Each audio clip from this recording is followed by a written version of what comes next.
ঠিক সেই রাতে হঠাৎ নদীর জল আলোকিত হয়ে ওঠে।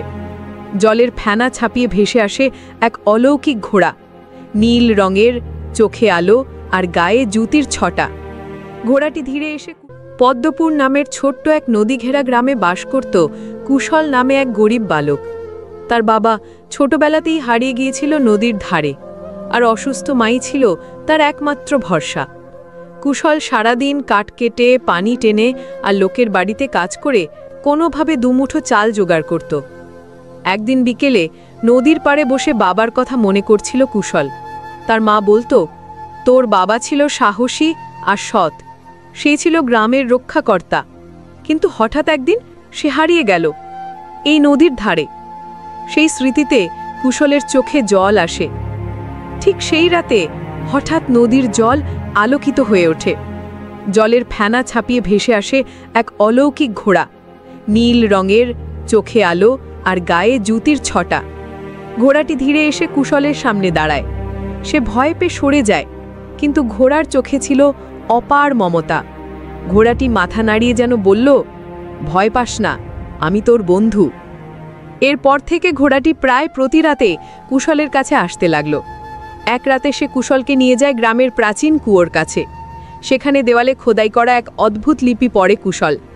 একদিন এক সৎ হৃদয়ের ছেলে ও এক নীল ঘোড়া গ্রামের অন্ধকার দূর করবে।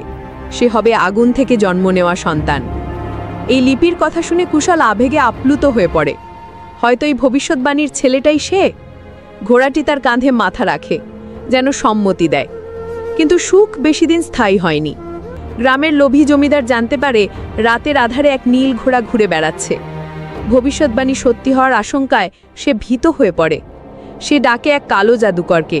তারা তৈরি করে এক ভৌতিক নকল ঘোড়া, দেখতে একেবারে আসলের মতো, কিন্তু তা ছিল ছায়া ও অশুভ শক্তিতে পূর্ণ। নকল ঘোড়াটি গ্রামের ফসল পুড়িয়ে দেয়, গরু চুরি করে, শিশুকে ভয় দেখায়। গ্রামের লোকেরা ভাবে এই ঘোড়াটিও কুশলের সাথেই আসে। তারা ক্ষিপ্ত হয়ে ওঠে। একদিন তারা কুশলকে ধরে নিয়ে গ্রামের মাঝখানে জড়ো করে। কেউ কেউ বলে, তাড়িয়ে দাও ওকে, আবার কেউ বলে ঘোড়াটিকে মেরে ফেলতে হবে। অসহায় কুশল আবার ছুটে যায় নদীর পাড়ে। সেখানে দাঁড়িয়ে কান্নায় ভেঙে পড়ে।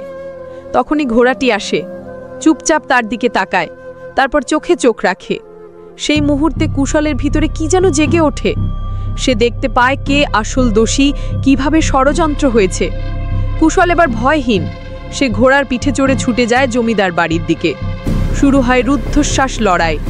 ঘোড়াটি আগুনের মতো দৌড়ায়। কুশল হাতে তোলে এক দীপ্তিময় তলোয়ার, যেটি ঘোড়া তাকে উপহার দেয়। তারা ছায়া ঘোড়াটিকে ধ্বংস করে দেয়। কিন্তু জমিদার ও জাদুকর মিলিত হয়ে এক জাদুবিহ তৈরি করে, যাতে ঘোড়া ও কুশল আটকা পড়ে। সেই সময় ঘোড়াটি বলে, তুই যদি নিজেকে উৎসর্গ করিস, আমি শক্তি ফিরে পাব। কুশল কোনো দ্বিধা না করে ঝাঁপ দেয় জাদুবিহে। ঠিক তখনই ঘোড়ার চোখ আগুনের মতো জ্বলে ওঠে। সে ডাকে আকাশের শক্তিকে। বিস্ফোরণের আলোর মধ্যে সব অন্ধকার মুছে যায়। জমিদার ধ্বংস হয়, জাদুকর পালায়। আলো থেমে গেলে দেখা যায় কুশল অজ্ঞান অবস্থায় পড়ে আছে। ঘোড়াটি তার কপালে চোখের জল ফেলে। হঠাৎ কুশল চোখ মেলে তাকায়, সে বেঁচে আছে। ঘোড়াটি ধীরে ধীরে আকাশে ভেসে ওঠে। তার পেছনে রেখে যায় এক উর্বর জমি, জাদুবীজ ভর্তি একটি থলে, আর কুশলের জন্য তৈরি একটা সুন্দর ঘর। কুশলের মা সুস্থ হয়ে ওঠে। গ্রামের লোকেরা অনুতপ্ত হয়ে তার কাছে ক্ষমা চায়। এখন কুশল সেই গ্রামের আলো, সত্য ও সাহসের প্রতীক। শেষে দেখা যায় কুশল ফসলের মাঠে দাঁড়িয়ে হাসছে, চোখে শান্তি, আকাশের দিকে তাকিয়ে, যেখানে এক টুকরো নীল আলোর রেখা মিলিয়ে যাচ্ছে দূরে।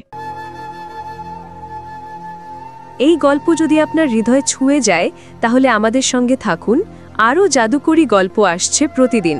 সাবস্ক্রাইব করুন ট্যালোপিক্স।